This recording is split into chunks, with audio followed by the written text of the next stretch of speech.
হরে কৃষ্ণ। আমরা কেন জয়া বা ভৈমী একাদশী পালন করব? জড়জগতের এই জীবনে আমরা বহু পাপ কর্ম করে চলেছি, যার ফলশ্রুতিতে আমাদের প্রেতত্ব পাওয়ার সম্ভাবনাও আছে বা ভূতজনি পাওয়ার সম্ভাবনাও আছে।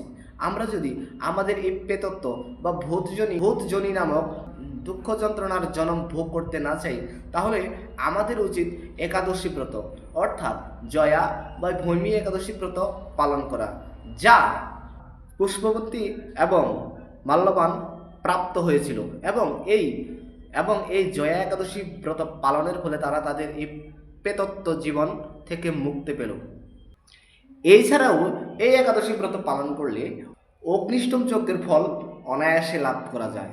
তাছাড়া সমস্ত দানের ফল, সমস্ত পাপ বিনাশ এবং সমস্ত তীর্থের ফল এই ও এই জয়া একাদশী ব্রত পালনের মাধ্যমেই পাওয়া যায়।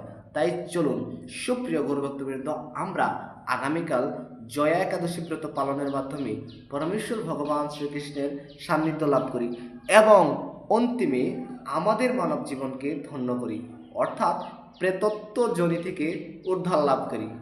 হরে কৃষ্ণ।